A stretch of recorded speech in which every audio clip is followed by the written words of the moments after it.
नमस्कार मित्रों। और बहुत लंबे अंतराल के बाद में कुछ कारणोंवश मैं आपके सम्मुख प्रस्तुत नहीं हो पाया, जिसके लिए क्षमा प्रार्थी हूँ। शुरुआत में ही थोड़ा सा अंतराल हो गया, कुछ कारणोंवश क्षमा मांगता हूँ अपने सारे सब्सक्राइबर्स से। तो आज एक जीवन की बहुत बड़ी उलझन जो लगभग हर व्यक्ति के मन में हमेशा ही ऊहापोह बेचैनी का माहौल बनाए रखती है। हर आदमी के मन में कहीं ना कहीं ये चलता है कि फला आदमी इतने बुरे कर्मों को करने के बावजूद भी इतना खुश कैसे है, उत्तरोत्तर वृद्धि कर रहा है, दिन प्रतिदिन उसके जीवन में शिखरता प्राप्त हो रही है। और मैं इतना पूजा पाठ करता हूँ, सत्कर्म करता हूँ, उसके बावजूद भी मेरे जीवन में उन्नति तो नहीं हो रही है, अपितु परेशानियां बराबर से आ रही हैं। कष्ट होता है, इंसान बड़ा उदास होता है, डिप्रेस हो जाता है। और आजकल तो माहौल देख रहे हैं तो हर आदमी डिप्रेस, एंजाइटी, परेशानियों, हाइपरटेंशन, बीपी सबसे परेशान है। अगर मेरे द्वारा बनाए गए इस कुछ समय के वीडियो को आप पूर्णतया समझने का प्रयास करें, जिसको मैं अपनी सरल भाषा में आपको समझाऊंगा, तो बहुत हद तक जो बेचैनी है, जो कष्ट है, जो एक अंधकार सा छाया है हर आदमी के, हर इंसान के दिमाग में, वो कहीं ना कहीं काफी हद तक दूर हो जाएगा। तो चलिए आपको आगे ले चलते हैं। अब मैं आपको ये सबसे पहले बता दूं कि इंसान के जीवन में जो भी घटनाएं घटित होती हैं वो मूलतः तीन आधारों पे आश्रित होती हैं। और कहीं ना कहीं जो हम लोग बचपन से सुनते आ रहे हैं, एक बहुत बड़ा शब्द है कर्म। कर्म कर्म ही सब कुछ है। आप आज 18 साल के हैं, टीनेज में हैं, किशोरावस्था में हैं, भले ही ना आप समझें इस चीज को, लेकिन जो 40 साल का है या थोड़ा मैच्योर हो चुका है, वो जीवन के अपने अनुभवों से इस चीज को कुछ हद तक समझ जाता है कि कहीं ना कहीं एक अदृश्य शक्ति है जो इस जीवन को मॉनिटर कर रही है। तो अब उसको चलिए खोजते हैं, कुछ विश्लेषण करते हैं। आप लोग भी सवाल पूछिएगा। मैंने इस पे बहुत रिसर्च की है, काफी समय लगा मुझको इसको समझने में। मेरे मन में जो तर्क उठ रहे थे उनको मैंने भी क्लियर किया। अब हमारे जीवन में जैसे कोई घटना हुई, हम गए और आराम से हम रोड पे जा रहे हैं, अचानक से हमारा एक्सीडेंट हो गया।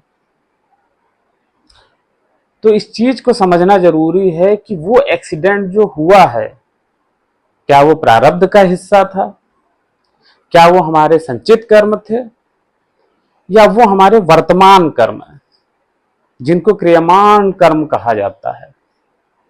पहले तो मैं आपको कर्मों के प्रकारों से अवगत करा देता हूं। कर्मों के 3 प्रकार होते हैं। पहला होता है संचित कर्म।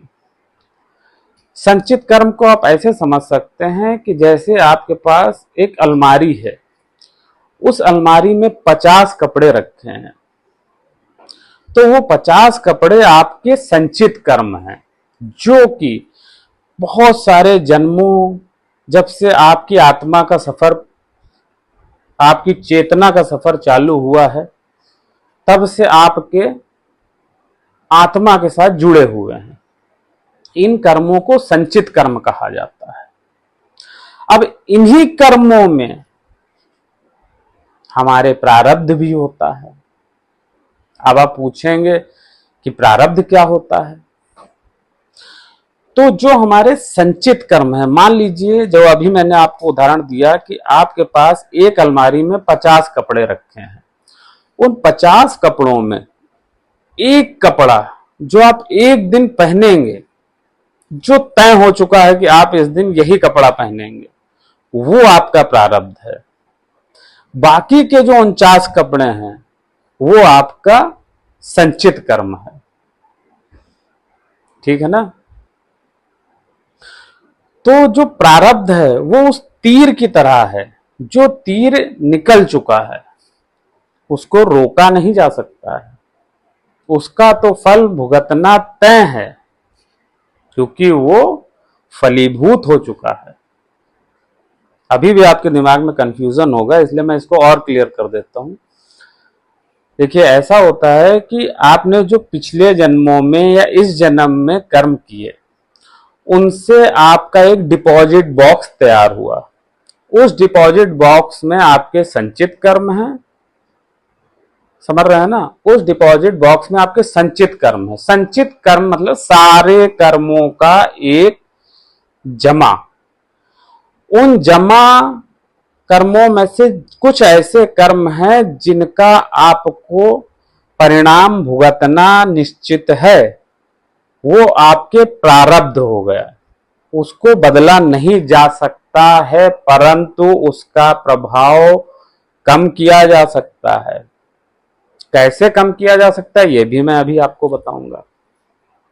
उदाहरण लेते हैं।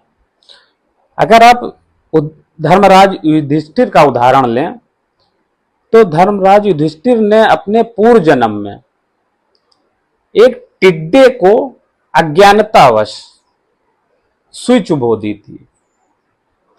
अब वो जो कर्म था उनका, वो उन्होंने जानबूझ के नहीं किया, लेकिन उस जीव को कष्ट हुआ।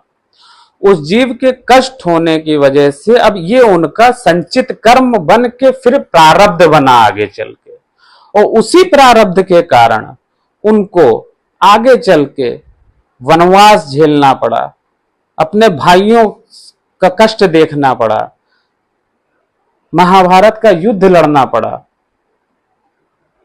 ठीक है। अब आ जाइए आगे।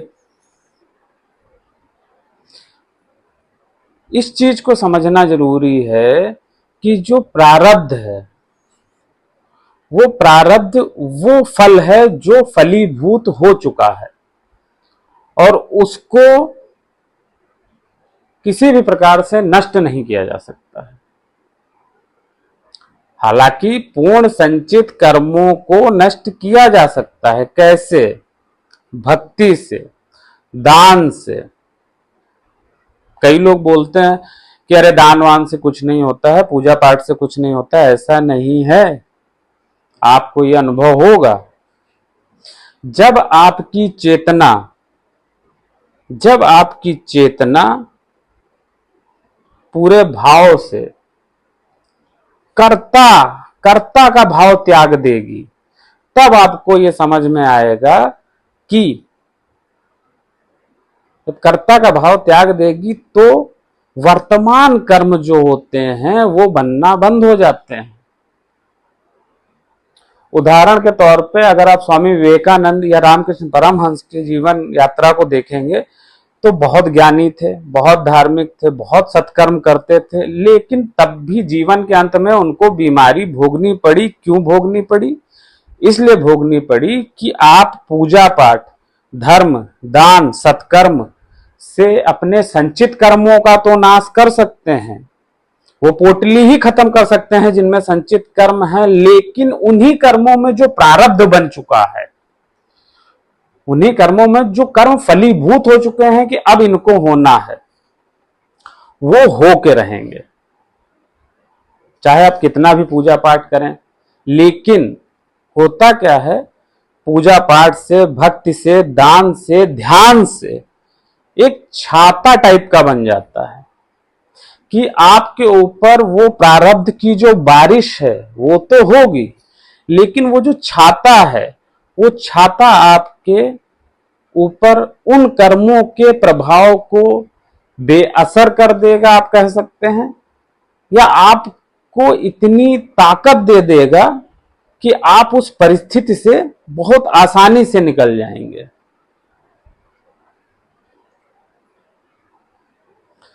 अब आपके मन में प्रश्न उठ रहा होगा कि ये कैसे पता चलेगा कि जो कर्म हमारे द्वारा किया जा रहा है वो कर्म अभी फलीभूत होगा या थोड़े दिन बाद फलीभूत होगा, उसका परिणाम हमें इस जन्म में मिलेगा कि उसका परिणाम हमें अगले जन्म में मिलेगा।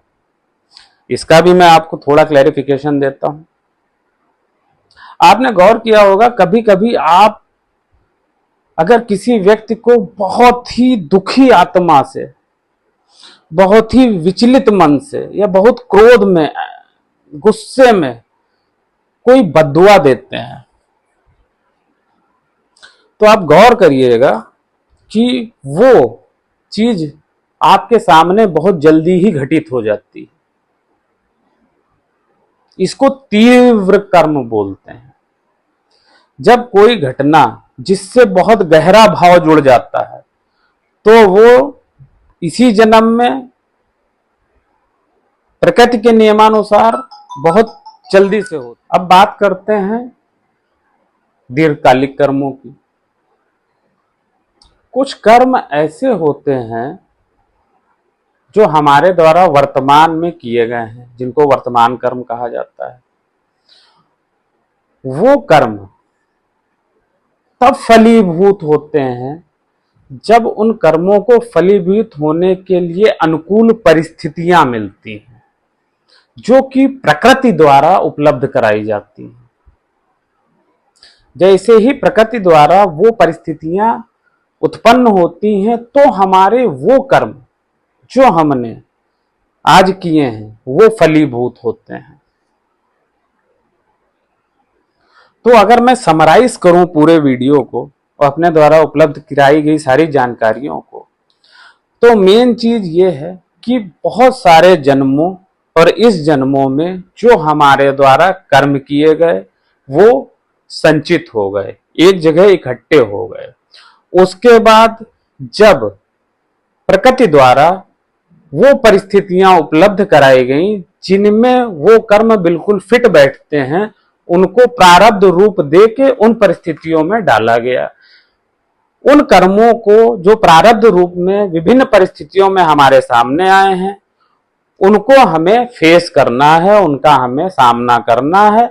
अब उन परिस्थितियों में उन प्रारब्ध के कर्मों को हम जिस तरीके से फेस करते हैं उससे हमारे दीर्घकालिक कर्म बनते हैं। तो हम आज जो कर्म करते हैं वो हमारे दीर्घकालिक कर्म करते हैं। वो जब उन दीर्घकालिक कर्मों के अनुसार परिस्थितियां मौजूद होती हैं तब वो कर्म फलीभूत होते हैं। आपको कोई भी कंफ्यूजन हो आप मुझसे पूछ सकते हैं कमेंट में, मैं आपको डेफिनेटली इस पे पूरा क्लैरिफिकेशन दूंगा। बस सबसे बड़ी ताकत जो मुझे महसूस होती है कि आपको हमेशा शांत रहना है, चाहे ध्यान को कितना ही कम समझा जाए। I am being a 40-year-old educated salaried person, मैं आपको बता रहा हूं कि ध्यान की कोई सीमा ही नहीं है। ध्यान कितना लाभकारी है इसकी कोई सीमा ही नहीं है। नाम जप कितना लाभकारी है इसकी कोई सीमा ही नहीं है। आप नाम जप करिए, आप ध्यान करिए, आप दान करिए, भावना को निश्चल रखिए और आप देखेंगे कि आपके सामने कितनी भी कठिन परिस्थितियां आ रही हो उनमें आपको प्रभु का आशीर्वाद आपके साथ चलता हुआ अवश्य ही महसूस होगा, 101% महसूस होगा। और अगर आप उदाहरण लेते हैं तो राजा हरिश्चंद्र का उदाहरण लीजिए।